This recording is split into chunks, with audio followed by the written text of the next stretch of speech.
Amateur Traveler is in its 20th year now, but can you imagine if I had people on the show who had never been to the destination, but had just read about it or seen a movie about it? That wouldn't make any sense at all, and you wouldn't listen. We all know how important it is to receive advice from people who know a destination to get the most authentic local experience. And a great option for experiencing this is Explore Worldwide and their authentic small group adventures, led by local tour leaders, perfect for solo travelers who want to meet like minded people with a desire for adventure. I'm often an independent traveler, but two of my last three trips were with small group tours because they organize everything and it's a lot easier. If you want to recreate the tour I did to Malta, they have a Malta and Gozo Discovery Tour. I'm intrigued by one of their tours called A Taste of Sicily. The company again is Explore Worldwide, and visit exploreworldwide.com to learn more. And thanks to Explore Worldwide for sponsoring this episode of Amateur Traveler. The nights are long, the days are short, and the weather is chilly to downright cold, depending on where you are. It's a good time to slip into a Quince iconic Mongolian cashmere sweaters, which start at only $50.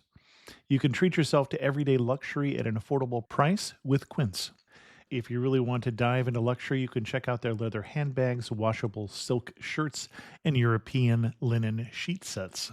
Whatever you're looking for at Quince, all the prices are 50 to 80% less than similar brands, and they do that by partnering directly with top factories and cutting out the middleman. They only work with factories that use safe, ethical, and responsible manufacturing processes.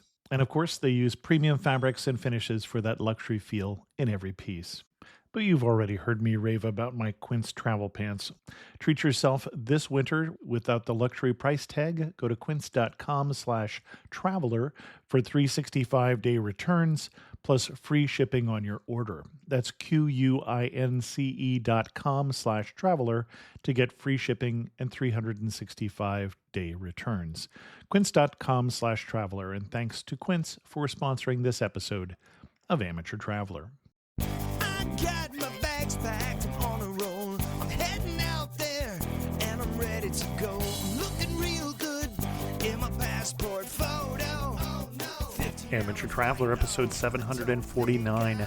Today, the Amateur Traveler talks about hikes and cowboys, mountains and a via ferrata, dinosaurs and badlands as we go to Calgary and the Canadian Rockies. That I should be heading home, but maybe not today. Welcome to the Amateur Traveler. I'm your host, Chris Christensen. Let's talk about Alberta. I'd like to welcome the show Jody Robbins from travelswithbaggage.com. And Jody has come to talk to us about Calgary, the gateway to the Canadian Rockies. Jody, welcome to the show. Thanks for having me. And Jody, if you looked out your window, could you see the Canadian Rockies? I could not right now, but I would see a lot of snow. And here it is in mid-March. And that's one of the advantages of being here is a few people know how great spring skiing here is in the month of March. But you live in the area. I do. This is why we're talking. Yes. Excellent. Well, why should someone go to, I'm going to say to Calgary, but Calgary and the region? And that's just it, to include the region, because what's so special about Calgary is it is an excellent base camp for adventures. We're about an hour's drive away from Banff National Park. This is really the crown jewel in the Parks Canada system. Mm-hmm. It's not the first national park in North America. I think one of yours in the States takes that honor, right. But definitely Banff National Park is Canada's first national park. I did not know that. Yeah, I think they just had their centennial, and that wasn't too long ago, within the last 5 years. So it's just incredibly pretty for all of the American listeners out there. Canada's always on super sale for you guys because of our currency exchange rate. Pretty much, you're looking at a 30% discount whenever you want to visit. Calgary's in the province of Alberta. We are the only Canadian province without sales tax. So if you're a shopper, there's lots to tempt you here. Really excellent for family adventures, lots of family attractions, Of course, lots for outdoor adventurers. So Calgary is this great base camp for the Rockies, but also if you're a fan of dinosaurs. So few people realize that an hour and a half drive from Calgary Hmm. lies Dinosaur Provincial Park. And in all of the spots in the world, none rival it when you compare the number of species found and just the sheer number of dinosaur fossils that have been uncovered for the site. There's a few sites in China that are picking up, but still, this remains the top place in the world for paleontology. Excellent. And what kind of itinerary are you going to recommend for us? Well, how long have we got? Well, right now, since the border's closed, we have a lot of time to think about this, if that's what you mean. Yes, yes. Well, I think if you've never been to the Canadian Rockies, it's one of those bucket list adventures that Hmm. you really do need to do. And as I mentioned before, so from Calgary, from the airport, it is probably a 40-minute drive to the Rockies. Banff is a little over an hour. Banff is quite touristy and for good reason. Locals tend to go to a place called Kananaskis. And Hmm. Kananaskis is about a 30-minute drive closer to Calgary than Banff is, and equally as beautiful with tons of hiking, also ski hills, lots of cross country tracks, some nice resorts, some nice camping options, some great glamping options in a teepee or a trapper's tent. We also, I don't know if this is a thing in the States, we're seeing a lot of Nordic spas pop up. Is that a Okay. thing in the US? I don't know that it is. Yeah, it could be. Well, definitely it's a thing in Nordic Europe, Yeah. originating in Norway and Sweden and Finland. Alberta's only Nordic spa is in the Kananaskis, and it's called Kananaskis Nordic Spa. And it's this fabulous place where you cycle through. There's like at least half a dozen to a dozen different saunas and steam rooms and outdoor plunge pools and heated outdoor hammocks and meditation rooms. Heated outdoor hammocks. Okay. Yeah, they're very pricey, but they have them like dotted all throughout the Nordic Spa property. And it's like a little cocoon. It's like you've got this little sleeping bag on the hammock that you like zip yourself into Hmm. and you just totally chill. And that is reason enough, I think, to come visit Calgary to check out that outdoor hammock. Now, Calgary is, and the region, I will be saying this for the whole show, Yes, yes. are popular in all seasons. When is your favorite time to be in the area? I'm a snowboarder, so for Okay. sure for me it's winter. And yes, you can visit here all time of year because even in spring, a lot of people grumble about spring here because truly we have snow 6 months out of the year. Hmm. But if I were a tourist, the weather, you never know what you're going to get anywhere really, but it can get quite cold in December, January, or February. But come March, it's pretty consistently mild. We get several snaps of minus 20 degrees Celsius Okay. a year. That's chilly. That's yeah, it's about zero Fahrenheit if I'm doing this well off the top of my head. So, but in March, you don't get that. In March, it's beautiful spring like temperatures. But in the mountains, we still get massive, massive dumps of snow. So, March is actually an excellent time of year to go skiing here. Even April. You can ski here until we have, like you guys, a long weekend in May. Hmm. Sometimes their match up. Ours coincides with Queen Victoria's birthday, which is kind of weird. We don't get that, strangely enough. Yeah. But anyway, the skiing here in March and April still is quite good. So that's a great time to visit. Of course, June, we start getting more summer like temperatures, and it's great for, I think a lot of American visitors do come in the summer months for the hiking and just seeing the Sure. beauty of Hmm. the mountains. Fall is great too, but the snow hits in November. Right.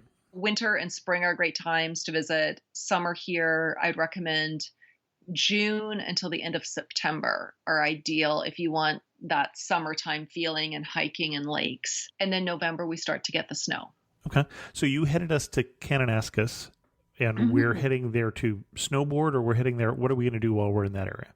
Well, you can do anything depending on the time of year. So Okay. in winter, you're going to go to Nikiska Ski Resort and Okay. you're going to do some skiing and some snowboarding.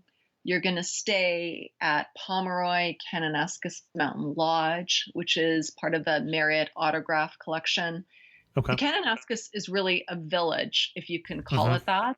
And there's a couple hotels. They're all owned by the same company. There's also a hostel there, Kananaskis Hostel. But the Pomeroy Lodge is kind of the big one. Really beautiful rooms with wood-burning fireplaces. And you can go to that Kananaskis Nordic Spa. It's on site.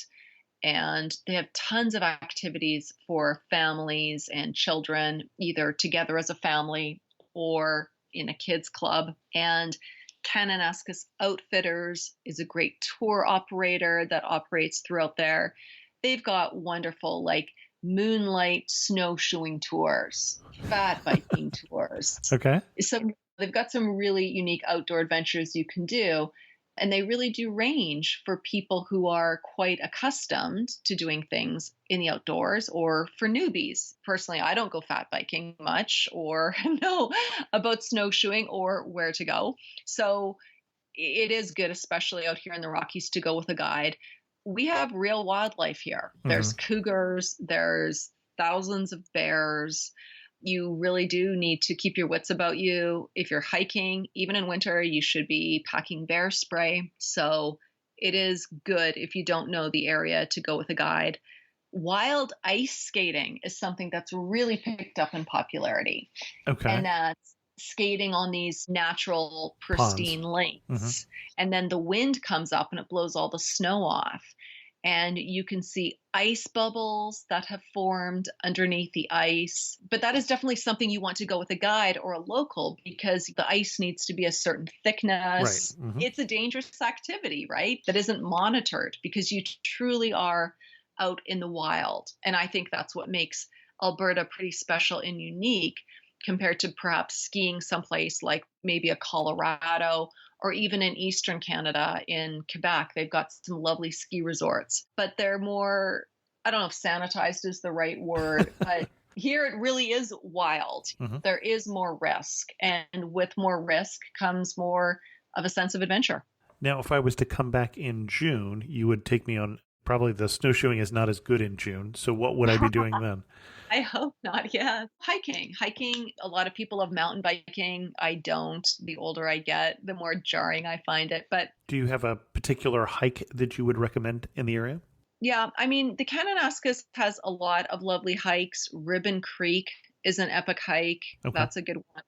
But I think there's a lot of really lovely hikes in Banff National Park. So I think if you're coming in the summer months and you've never been to Banff or Lake Louise, a lot of people are actually confused about that. Lake Louise is not a national park. Right. Lake Louise is a hamlet that is part of Banff National Park, but it's just one of the more famous parts of it because Hmm. it is so pretty. Right outside of the town of Banff, like literally a 5-minute drive from downtown, is a ski hill called Mount Norquay. Hmm.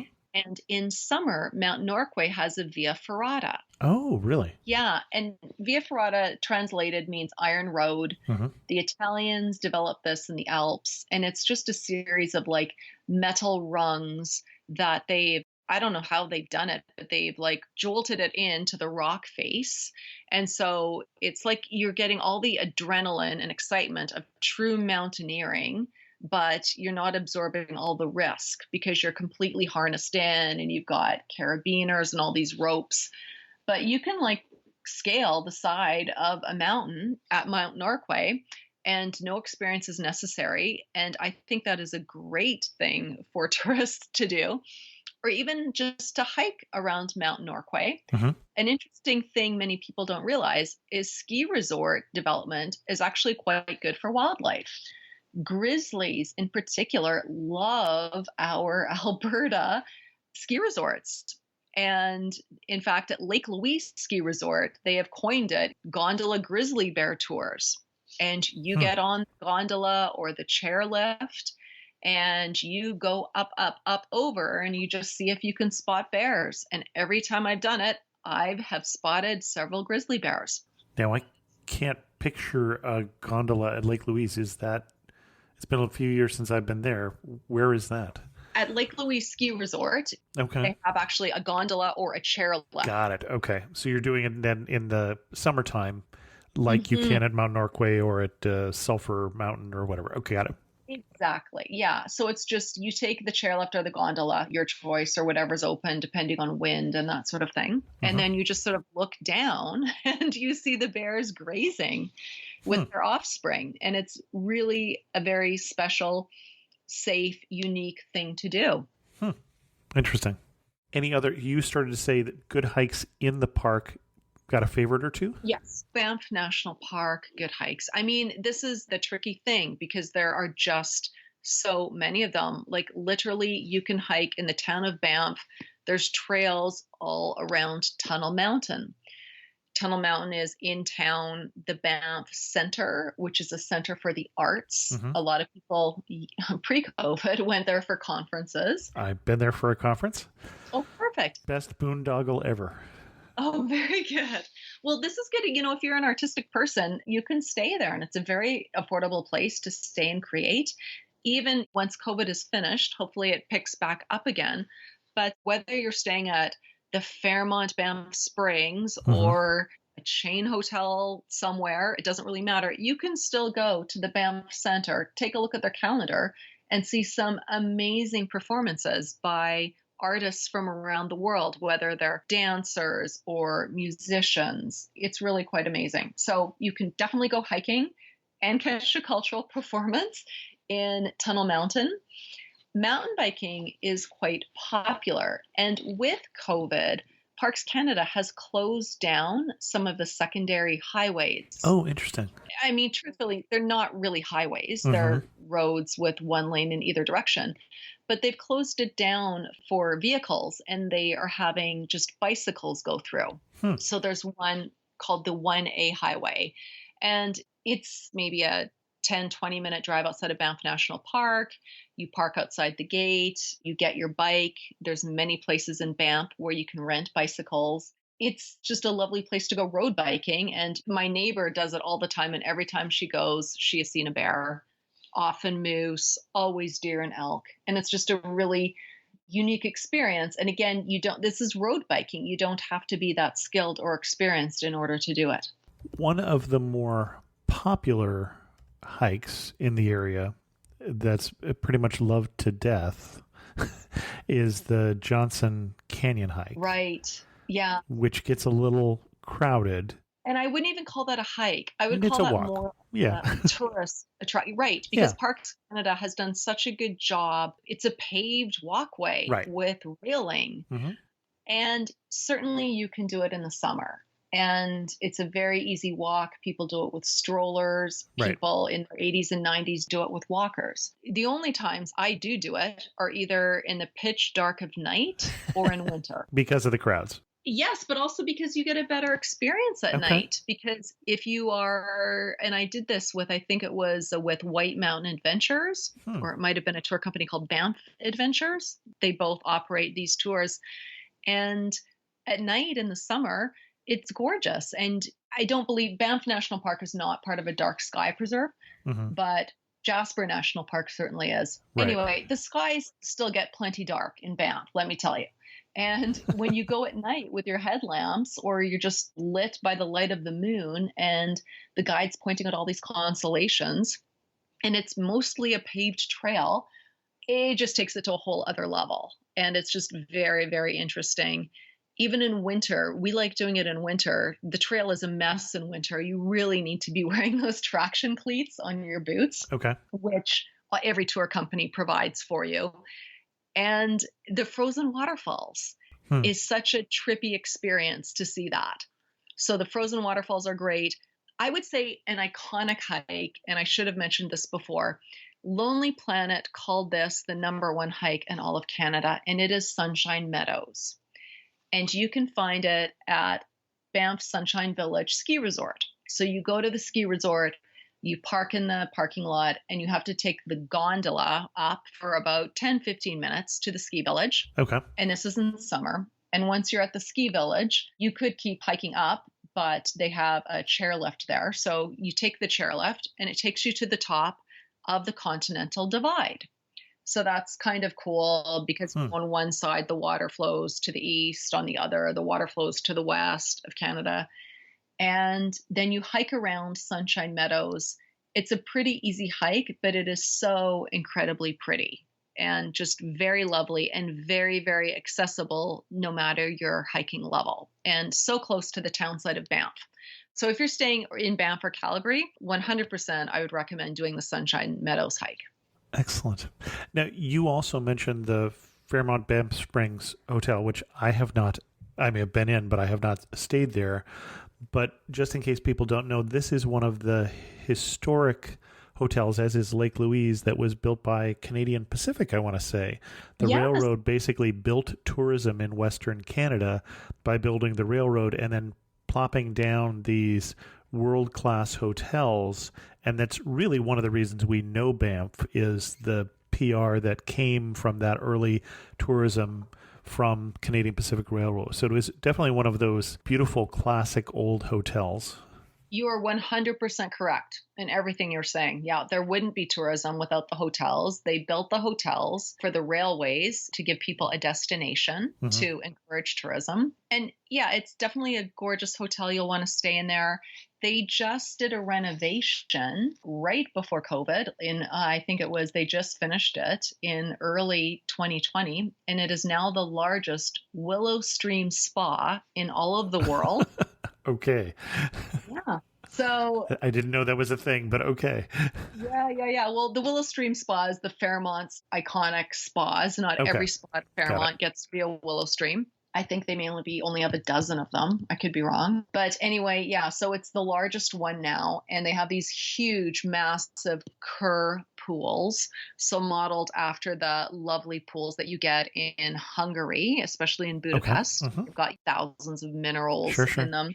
Yeah. So anyway, it's gorgeous. The spa, the rooms are lovely. They've got a recently developed gold floor. But people should know this is a historic hotel. So Right. it's a hotel room the size of a hotel room in New York City. You might be lucky and get a large one, but you're not going to get a 300, 400, 500 square foot hotel room. So they are tinier, but they're filled with charm. And the service is what it's all about at Fairmont. Right now, they have these dining domes that are like these Okay. see-through Mhm. igloos, and you can dine in them, and they're pretty cool. I don't know if they will still be there this summer. And of course, we're all hoping we'll be able to let American visitors into Canada this summer. The But who knows? tourism boards are telling me that they think it most likely we're talking about September of 2021. So if you're listening to this in the US, we are probably not talking about this summer, but that's okay. It'll still be there. It'll still be gorgeous next year. You guys are doing such a great job in your vaccines compared to how terrible we're doing getting the vaccines out in Canada. So We I don't shall know. see. I wouldn't We be shall see. surprised if they opened it up earlier. Fingers crossed. Any other things we want to talk about in the Banff area? Because I think you've got some other places you want us to talk about. Yeah, sure. I definitely do want to talk about it. So here's a weird thing. It's called the Banff Springs Hotel. Yep. There is a spring. There is a hot spring. But Okay. unlike in Japan, they don't pipe it into the hotels, which is really a shame. So it's called Banff Upper Hot Springs. It's essentially like a public pool. It's an outdoor pool fed Okay. by the original stream. It's nice. It's sulfur based. It's warm, but it's not super hot. It's next to the Banff Gondola, so you can take a gondola ride up Sulphur Mountain. There's some tourist interpretive stuff inside and outdoors that you can do as well. So definitely there's lots to see and do in and around Banff. And if you have the time, for sure take the drive along the Icefields Parkway up to Jasper National Park. Mhm. And that's about a 2-hour drive from Banff. And Jasper is just such a pretty mountain town.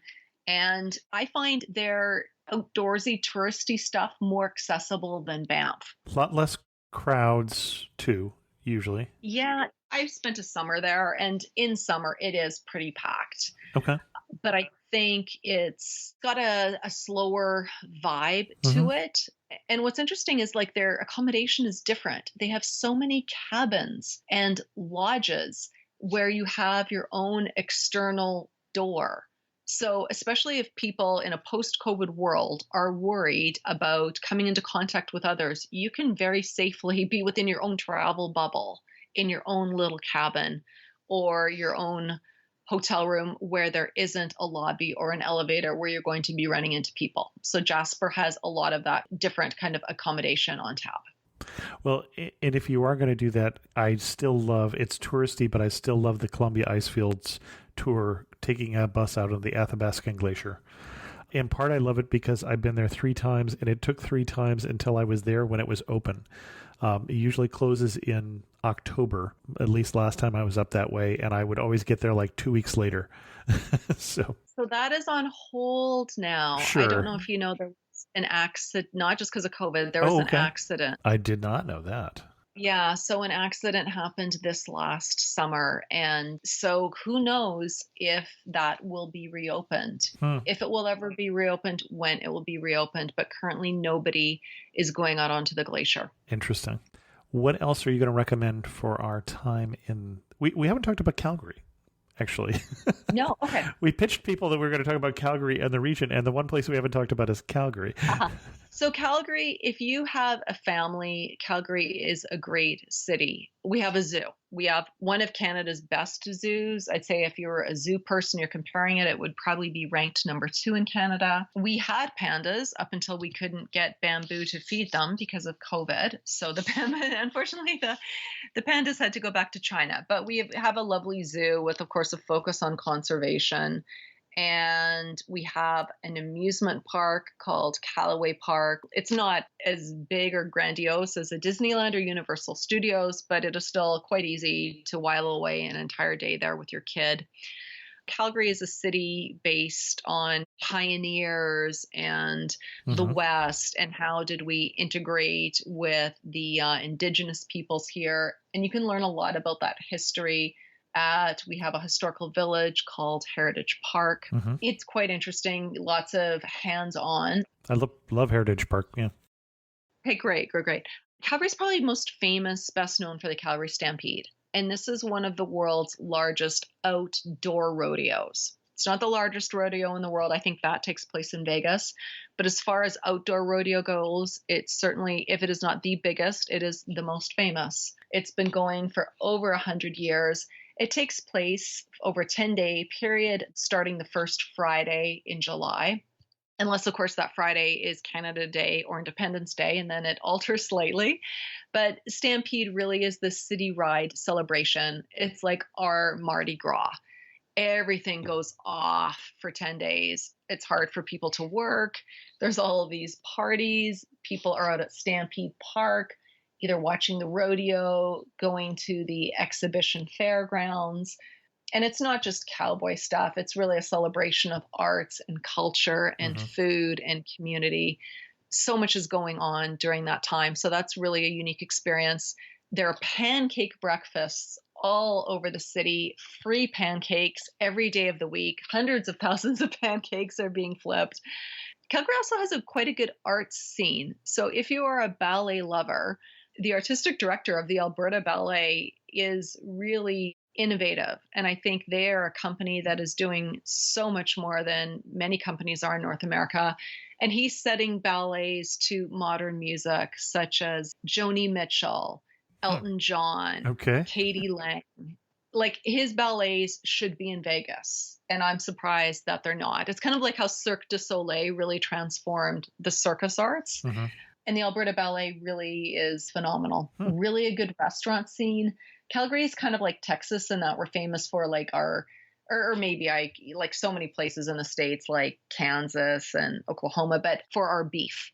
So Alberta beef, we like to think, is quite tasty. There's a lot of steak restaurants here. And in the 70s and 80s, that's pretty much all you would get. But here, the culinary scene has really taken off in the last 5 years. Is there a particular neighborhood you would send us for the best food scene right now? Oh, yeah. So there's 4 main neighborhoods. For sure, you have to check out.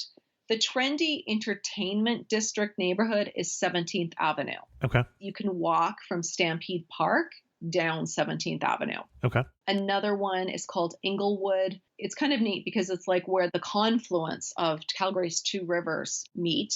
And Inglewood has very, very lovely centuries-old buildings and so many independent shops. And we've got our Nordstrom and our Saks, but we also have some great independent shops. And a lot of them are concentrated in Inglewood.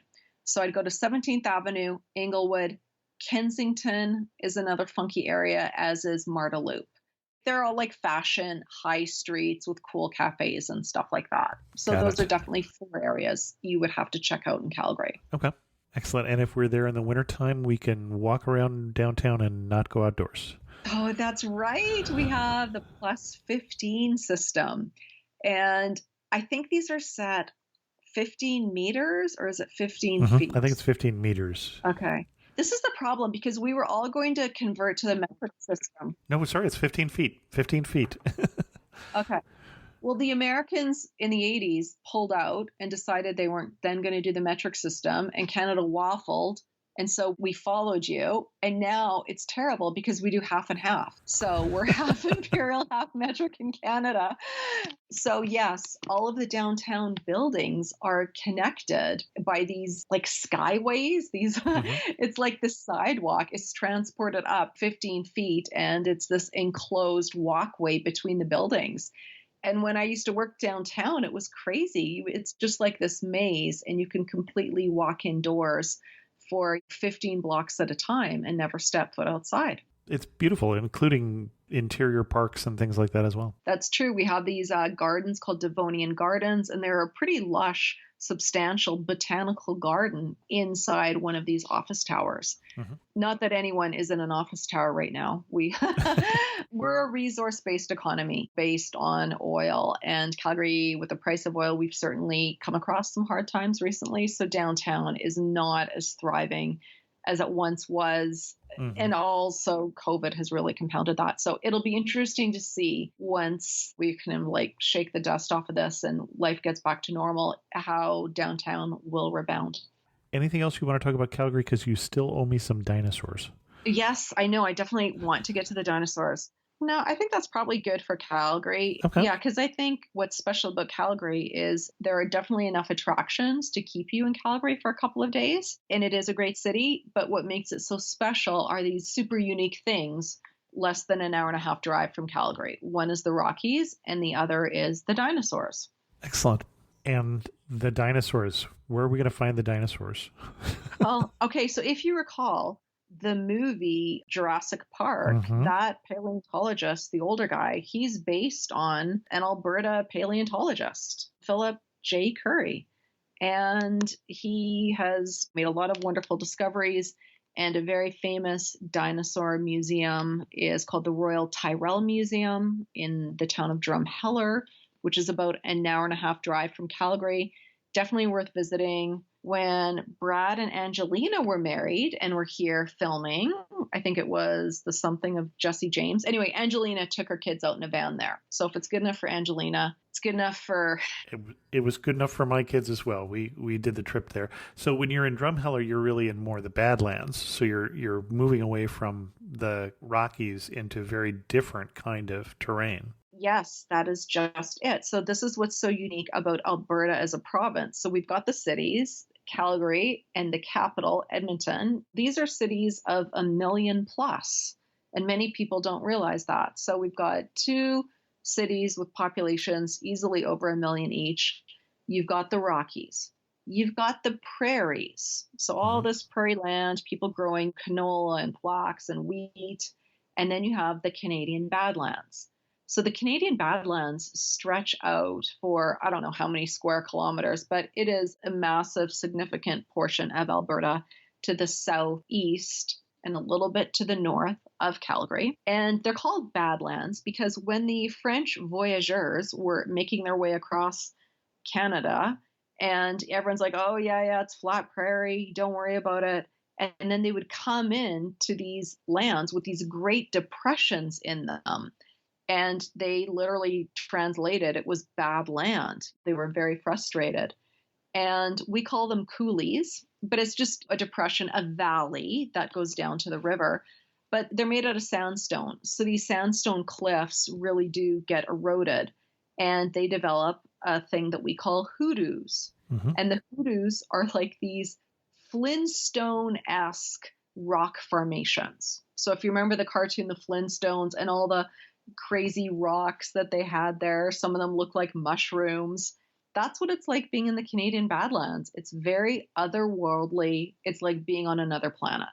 And I'm so glad you were able to take your kids there, because what a unique thing, and hopefully a different thing than they were used to seeing, especially where you live in California. Right. Yeah, no, we've been to other Badlands, but not where I live. I think in the States, there's actually a Badlands Oh, state. absolutely. In South Dakota, Badlands National Park. Okay, yeah. So I would imagine, I've never been to the Dakotas, that I would imagine that the geography would look pretty similar. Very similar. Yep. Yeah, so it's very interesting. Of course, so the dinosaurs, some were found, sure, around Drumheller, where they built this Royal Tyrrell Museum, but most of them were found further south in a place called Dinosaur Provincial Park. So from Calgary, it's a 90-minute drive, and it is a wonderful place to go camping if you can snag a camping spot. If not, you can stay in a hotel in the nearby town of Brooks. You can just walk around on your own, so that's great. But because it's a park, if you find a dinosaur bone or fossil, you can't take it with you. But they have tours, very affordable tours you can take, fossil safaris, special digs.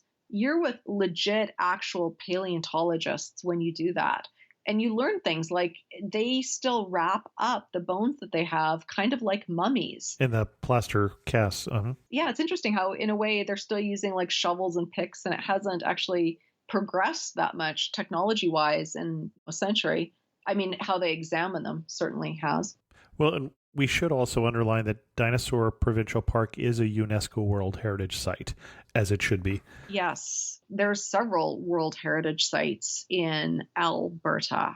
Well, my favorite named national park further south from Calgary, which is Head Smashed In Buffalo Jump.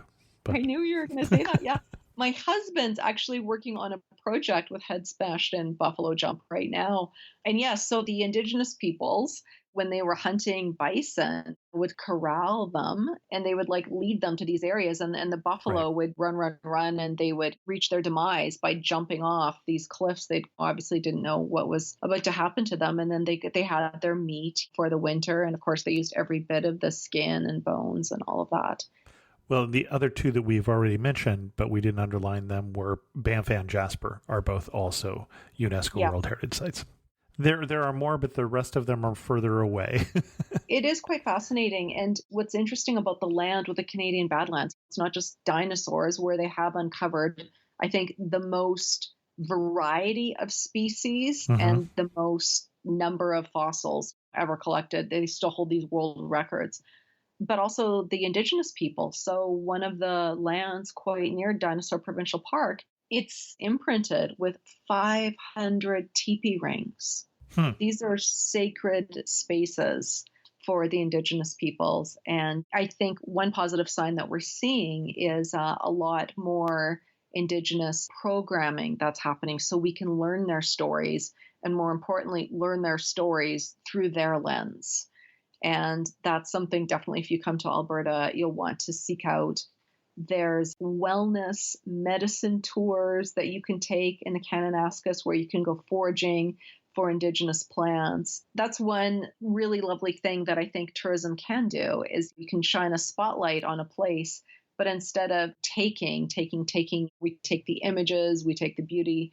Here you learn, and it's almost like giving back when you are open to learning about these stories and these experiences that the people indigenous to the land have certainly learned and are willing to share with us.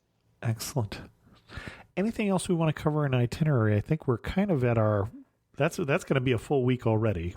Oh, it would be a full week. But yeah, you can't miss the Rockies. You can't miss the Canadian Badlands.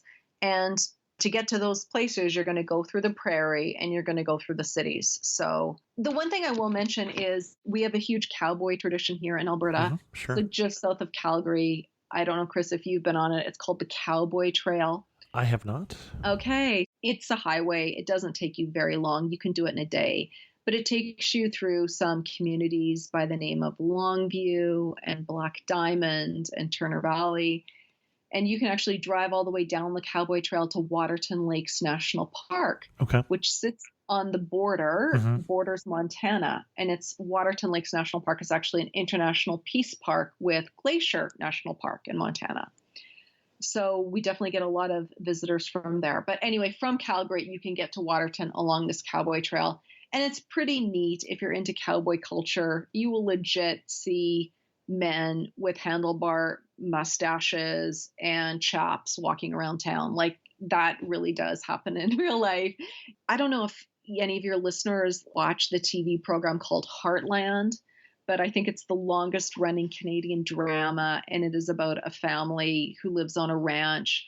And this cowboy trail is just filled with their filming locations.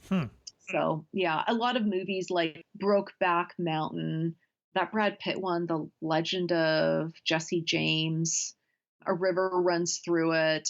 So many cowboy movies have been filmed. The Reverend, if I'm pronouncing it right, with Leonardo DiCaprio, have been filmed along the cowboy trail. So if you're a film buff or a cowboy buff, you'll want to check that out. Excellent. As we start to wrap this up, you're standing in the prettiest spot in the region. Where are you standing and what are you looking at? Oh, immediately I popped to Jasper National Park because their lakes are just such a pretty deep blue green. And the one that came to my mind, first of all, was called Lac Beauvert. And it's on the grounds of Fairmont Jasper Park Lodge. Yeah, it's just such a pretty special place there. I thought you were going to say Moraine Lake or Malign Lake. That's interesting. I don't know that one. Yeah, well, it's a tiny, tiny lake that just really that the property is on, but its color is just so bright. And it's like a deep green. Yeah, basically these have a lot of glacial silt in them. A number of the lakes, Malign Lake and also Lake Louise for that matter, have or used to have glaciers at the end of the lake. The glaciers have certainly receded over my lifetime, but they still have that kind of glacial green-blue color. Gorgeous. And you're right, and that's exactly it. It's that silt that comes off the glacier that gives it that pretty hue. One thing that makes you laugh and say only in Alberta. Oh, so many things. Bull testicles, eating them. And now, if I was in Colorado, that would be Rocky Mountain oyster. Is that the same name in Alberta, or just called bull testicles? No, we call them prairie oysters. Prairie oysters, okay. Got it. You're not getting seafood if you order prairie oysters, just in case you didn't know. You're not. And then if you had to summarize Alberta or southern Alberta, which is kind of what we've covered, in 3 words, what 3 words would you use? Wild, free, and adventure. Excellent. And just so in case people don't know, I say southern Alberta, you can go up to Edmonton, which is way far up there, and you're still in southern Alberta. It's a big place. It is a big place. Yeah, and Edmonton definitely is like central Alberta for sure. Right. And I feel bad. I've lived there for 5 years that we didn't spend more time talking about it, but it's an incredible festival city, wonderful for the arts. So if you love the arts and culture and festivals, I think they've got more festivals going on per capita than any other place in North America. For real. Did not know that. We went there on a pilgrimage to what was then the world's largest mall with my daughter, who was in junior high at the time. So we have 2 other episodes on Alberta 3 other episodes on Alberta, which I'll link in the show notes. One does cover Edmonton and Jasper, and another one covers Banff and Lake Louise and Calgary, as this one did, but it was more than 10 years ago when we did that one. And then we have another one that's more southern Canadian Rockies too, that covers a few different places. So check those out if you're interested. Jody Robbins, if people wanted to find out more about Alberta and they want to travelswithbaggage.com, do you have a great post that we should send them to? They could just throw in the search engine on my blog, Travels with Baggage, Alberta or Calgary, and tons will come up. Or there's a contact me. I get a ton of questions. I'm not a travel agent, but I'm quite happy to answer anybody's questions that they have if they want to come visit. Excellent. Well, and thank you so much for coming on Amateur Traveler and sharing with us your love for your home province of Alberta. Oh, thanks so much, Chris. It was such a pleasure. In news of the community, first thanks go out to the patrons of the show who help support the show with a monthly donation through patreon.com for as little as $5 a month. And special thanks go out to the newest patron, who's William Renson, who says, I can't stand ads and I'm planning some of my future travel, so I needed some inspiration. William, I'm hoping we can help. Also, special thanks to Simon Vo, who is the second most recent patron of the show. Simon, thanks so much. I'm hoping you're having some success getting vaccinated. I actually got my second shot, and we're planning some travel. We're still trying to be careful. The last thing you want to do is get anybody else sick, of course. We're going to do some local travel in California coming up that will show up on the California blog that I do, which I think I have mentioned on the show, although not that often, but CaliforniaTravelMedia.com is the other amateur traveler website besides amateurtraveler.com, and focuses just on California. I'm heading up to Tiburon this next weekend, and then heading down to the Central Coast wine region of Paso Robles the weekend after that. And then coming up in May, I'm going to be in the Galapagos Islands as a guest of Quasar on a small boat expedition cruise, and I am over the moon excited about it. It's going to be weird to travel when there's still a pandemic going on, and we're still going to be wearing masks and all of that, even with the 2 shots of vaccine, but this is definitely a bucket list trip, and we're looking forward to it greatly. If you're starting to plan some travel, of course, I would encourage you still to be careful and to be vaccinated. But also, if you're booking things, to go to amateurtraveler.com/affiliate to find some of the deals you can get through the affiliate sites that help support the show. And with that, we're going to end this episode of Amateur Traveler. If you have any questions, send an email to host@amateurtraveler.com, or better yet, leave a comment on this episode at amateurtraveler.com. And thanks so much for listening.